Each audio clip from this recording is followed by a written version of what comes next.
이 세상에 몸의 통증을 좋아하는 사람은 없습니다. 정신적으로 이상이 있는 사람이 아니라면 모두 몸이 아픈 것, 몸이 통증이 느끼는 것을 다 싫어합니다. 몸의 통증은 언제나 아프고 고통스럽습니다. 그런데 나도 한번 통증 좀 느껴봤으면, 몸의 통증을, 몸의 고통을 느끼고 싶어 하는 사람들이 있습니다. 바로 나병 환자들입니다. 문둥병이라고도 하고, 이 병의 바이러스를 발견한 노르웨이의 학자 한센의 이름을 따서 한센병이라고도 불리는 나병. 이 병에 감염되면 처음의 증상은 피부가 아프답니다. 통증을 느끼지만 시간이 흐르면 점점 피부의 감각이 상실됩니다. 제일 먼저 상실되는 것은 뜨거움과 차가움을 느끼는 온점과 냉점을, 그 통점이 사라진다고 합니다. 차가움과 뜨거움을 느끼는 온도 감각이 상실되고 시간이 지나면 통증 감각이 점점 저하돼서 전혀 감각을 못 느끼게 됩니다. 뜨거운 것을 가까이 대도 못 느끼니 살이 타들어가도 모릅니다. 뭔가에 찔려도 무감각하기 때문에 알 수가 없습니다. 그래서 2차 감염은 물론 다른 합병증을 유발하게 됩니다. 무감각, 이것은 나병의 가장 무서운 증상입니다. 1940년대에 백신이 발견돼서 물론 오늘날은 완치가 가능한 병입니다. 오늘날은 그렇게 무서운 병은 아닙니다. 하지만 예전에는 나병하면 불치의 병이었습니다. 세상과 떨어져 살아야 하는 저주받은, 하늘이 내린 천영의 병이라고 사람들이 불렀습니다. 성경에는 많은 병이 있지만 특별히 유난히 나병에 대한 이야기가 참 많이 나와 있습니다. 다른 어떤 병보다 이 병을 특별하게 다루는 것 같습니다. 레위기 13장은 아예 이런 나병과 피부병을 한꺼번에 다루고 있습니다. 그래서 유대사회에서는 피부병에 대해서도 매우 엄격하게 다루는 것을 레위기 13장을 보면 알 수 있습니다. 나병인지 아닌지는 당시에는 제사장이 판명했습니다. 제사장이 나병임이 판명되면 그들은 이렇게 살아야 했습니다. 레위기 13장 45절과 46절 함께 읽으시겠습니다. 나병 환자는 옷을 찢고 머리를 풀며 윗입술을 가리고 외치기를 부정하다 부정하다 할 것이요 병이 있는 날 동안 할 것이라. 그가 부정한즉 혼자 살되 진영 밖에서 살지니라. 나병임을 판명되면 스스로 나는 부정하다 부정하다 외치며 살아야 합니다.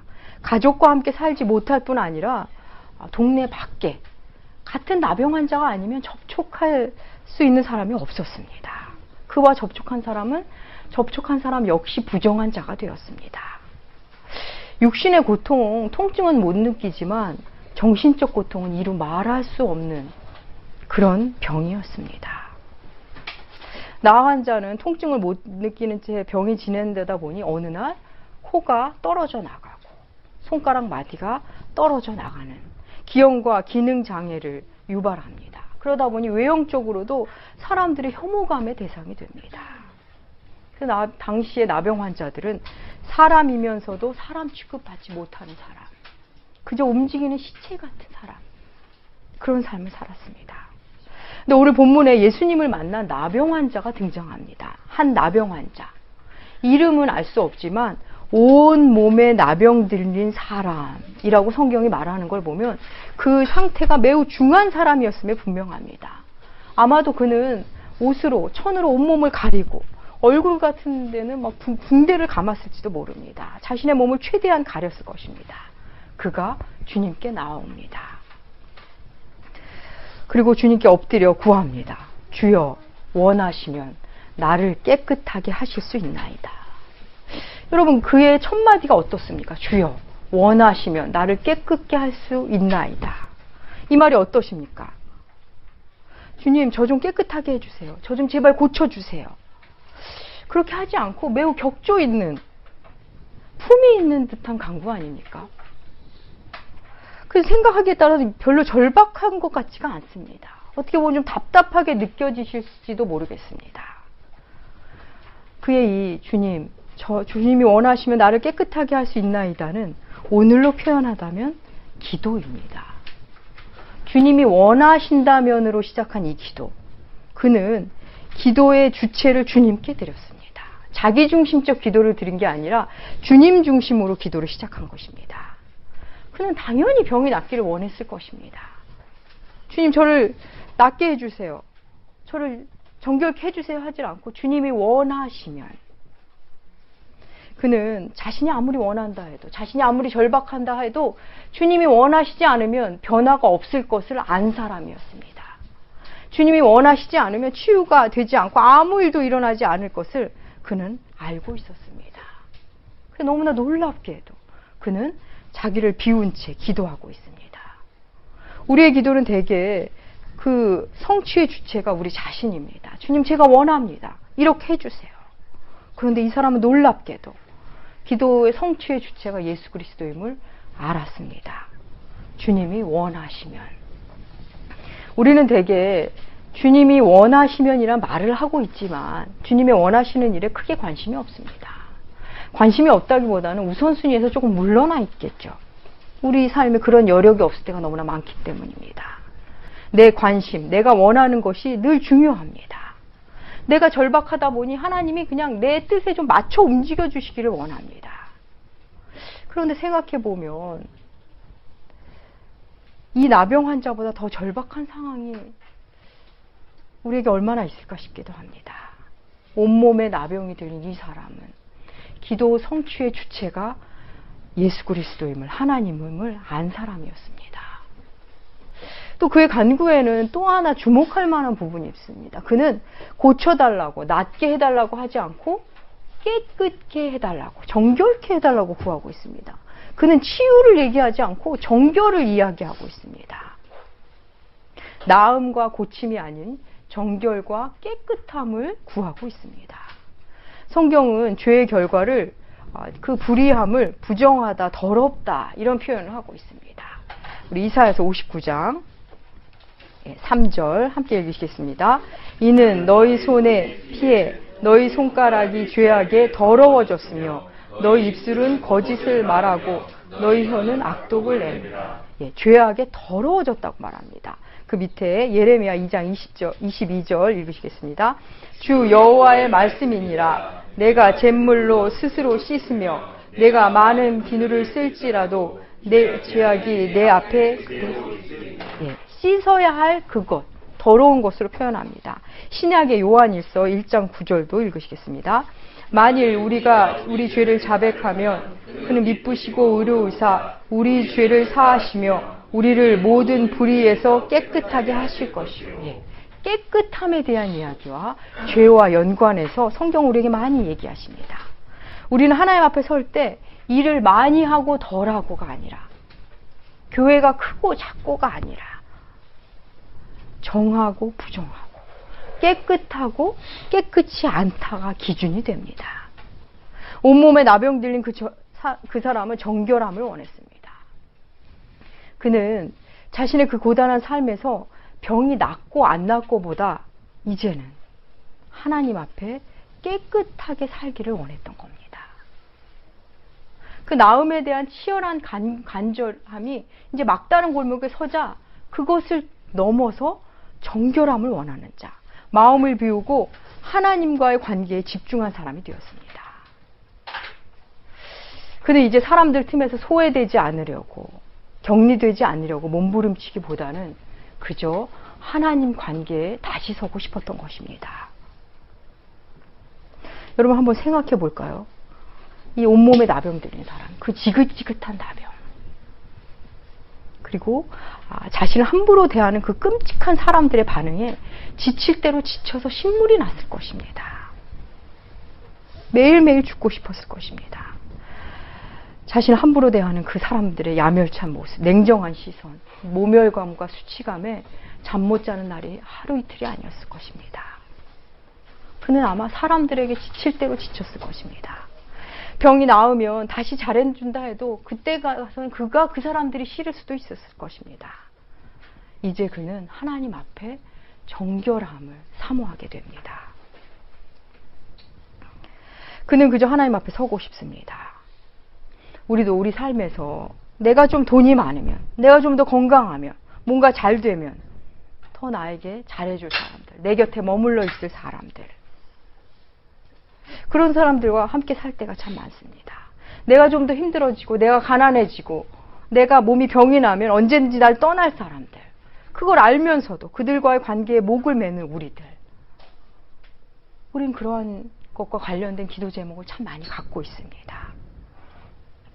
그것이 두려워서, 소외감이 두려워서, 중심에 서고 싶어서, 떨어져 나가는 것이 두려워서 갖는 기도 제목들이 참 많습니다. 나를 낫게 해주세요. 좀 더러워져도 좋으니 나의 형편 좀 펴게 해주세요. 우리는 그런 기도를 올리곤 합니다. 그런데 이 온몸에 나병 걸린 사람은 그 모든 것을 넘어 깨끗함을 원하는 사람이 되었습니다. 그의 간구에 대한 주님의 반응입니다. 우리 오늘 본문 여러분의 성경으로 돌아가서 13절, 5장 13절 함께 읽으시겠습니다. 예수께서 손을 내밀어 그에게 대시며 이르시되 내가 원하노니 깨끗함을 받으라. 나병이 곧 떠나니라. 예, 주님이 그의 간구함을 들으시고 손을 내밀어 그에게 대십니다. 그를 만지십니다. 나병 환자에게 손을 댄다는 것은 스스로 부정해지는 행위입니다. 그런데 예수님 기꺼이 그렇게 하십니다. 그를 깨끗하게 하시기 위하여 주님께서 더러워지시기로 한 것입니다. 그의 정결함을 위해 부정의 자리로 내려가십니다. 정결하신 주님께서 그를 위해 부정의 자리로 부정함을 무릅쓰십니다. 여러분, 주님의 치유는, 주님의 우리의 정결케 하심은 만져주심으로 시작하십니다. 주님은 함께 하시고 만져주심으로 우리를 돌보시고 그러면서 정결케 하시고 치유하십니다.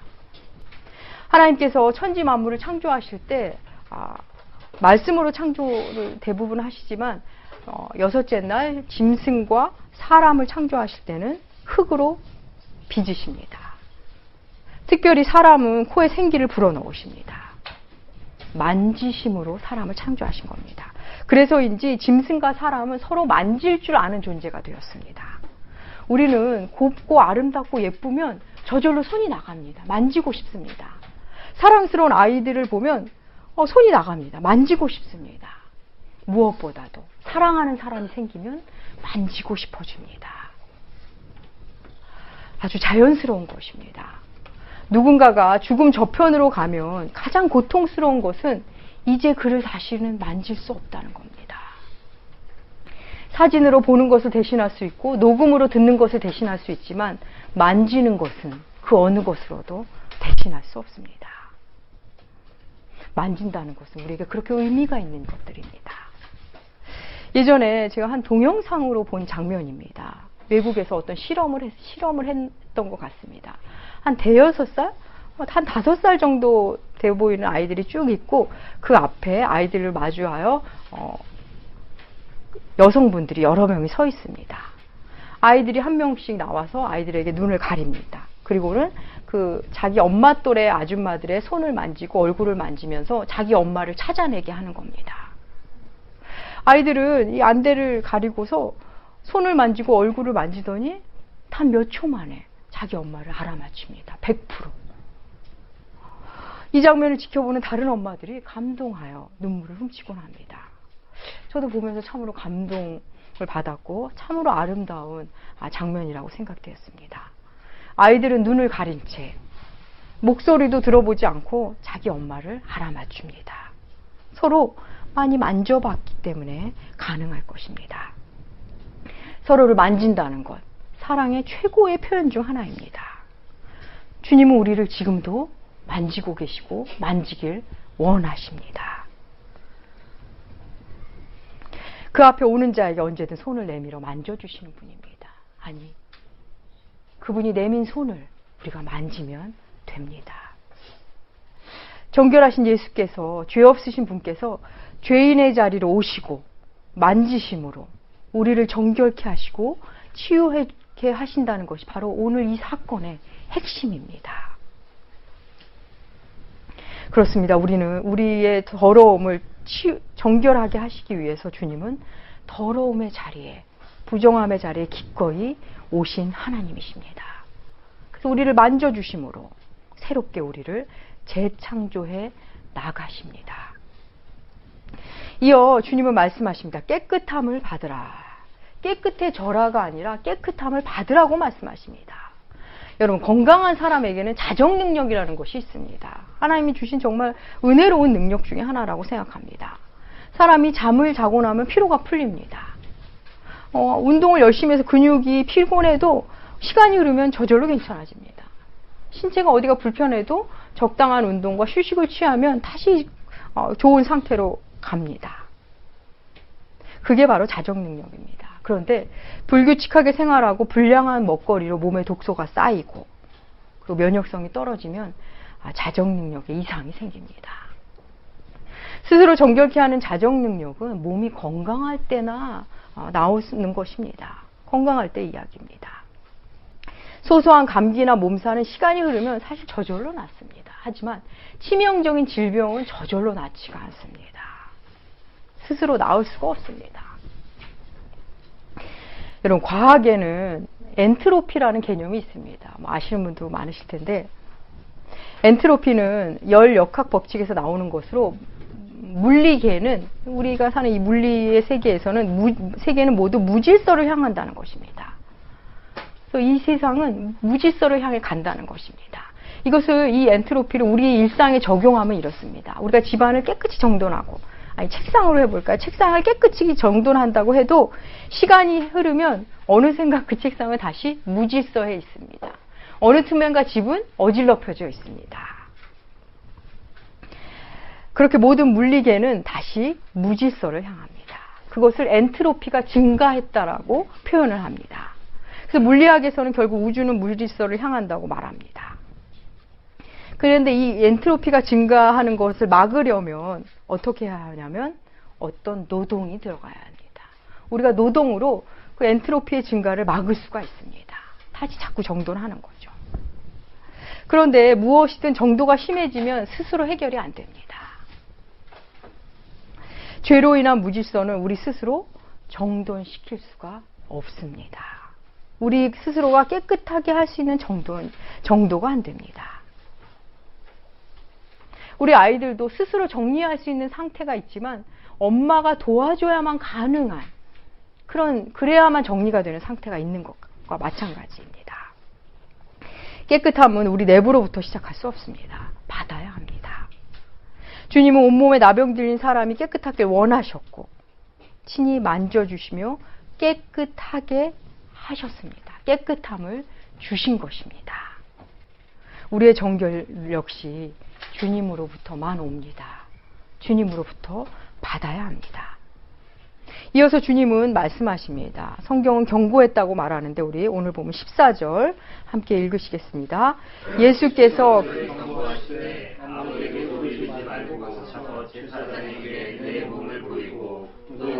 깨끗하게 됨으로 인하여 모세가 명한 대로 예물을 드려 그들에게 입증하라 하셨더니 율법에서 부정하다 한 것을 율법으로 풀어야 함을 그에게 알려주시는 겁니다.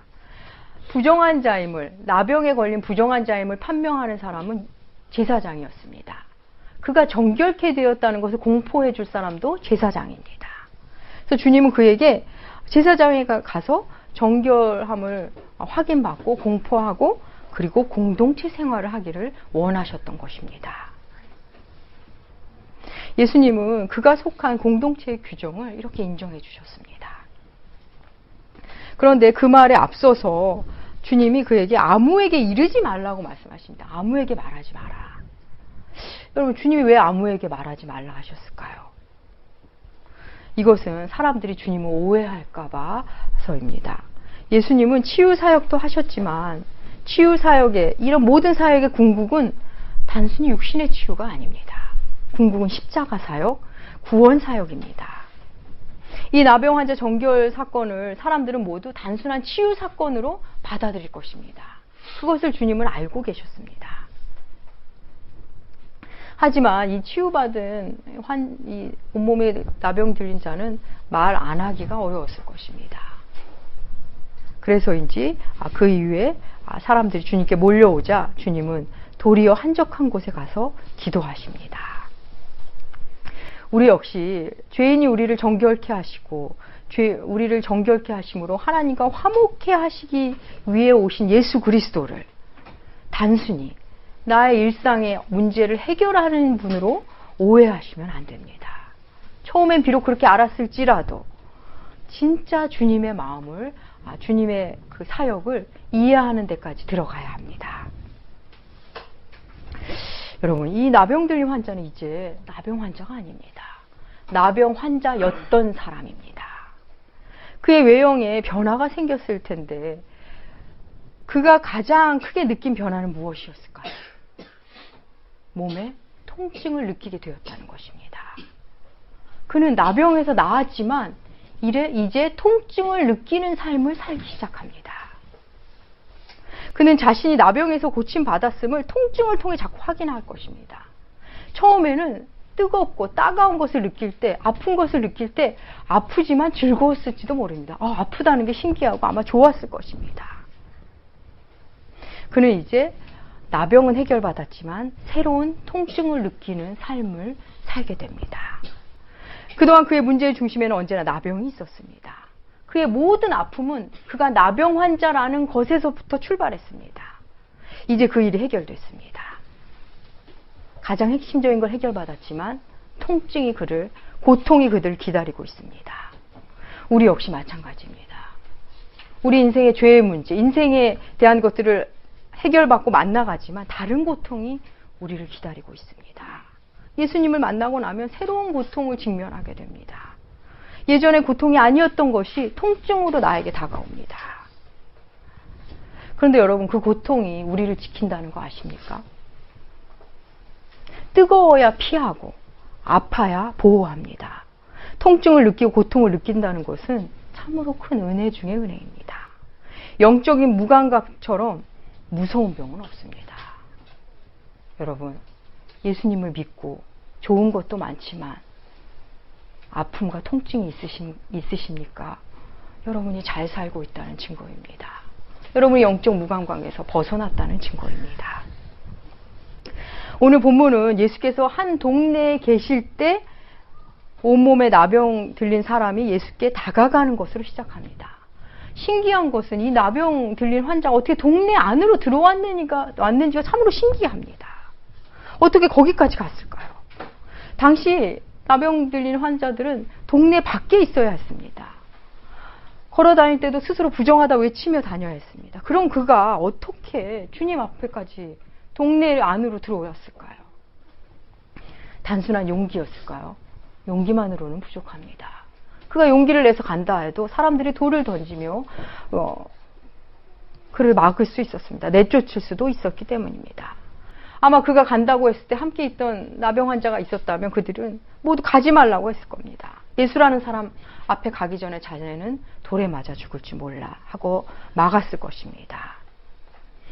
하지만 그는 사람답지 않게 사느니 가다가 죽는 게 나을 거야 라는 생각으로 그 길을 출발했을지도 모릅니다.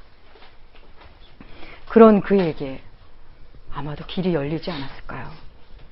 하나님께서 그가 가는 길에 사람이 없도록 그 길을 열어주지 않고서야, 하나님께서 그렇게 만들어주지 않고서야 어떻게 그가 예수님 앞에 갈 수 있었겠습니까?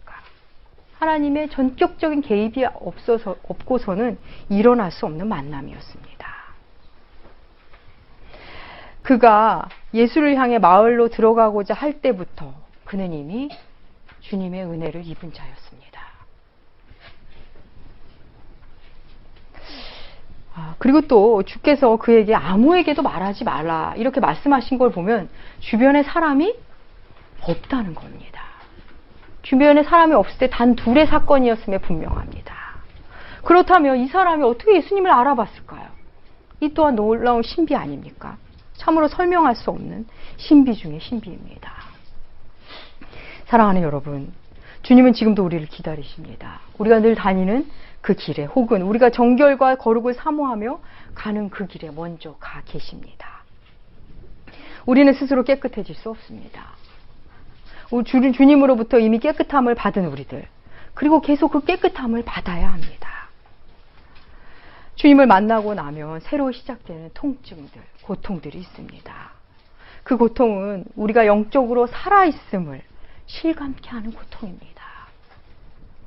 우리의 존재를 빛나게 하고 아름답게 하는 고통입니다. 주님의 만지심은 오늘도 계속됩니다.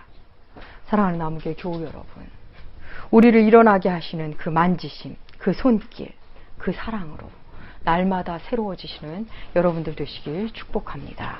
기도하겠습니다. 하나님 아버지, 온몸이 나병이 들린 사람을 통해 주님을 만납니다. 하나님, 우리를 만져주시고 우리를 더욱 정결케 하여 주시옵소서. 주님의 원하심에 따라 우리를 재창조하여 주시옵소서. 감사드리며 존귀하신 예수님의 이름으로 기도합니다. 아멘.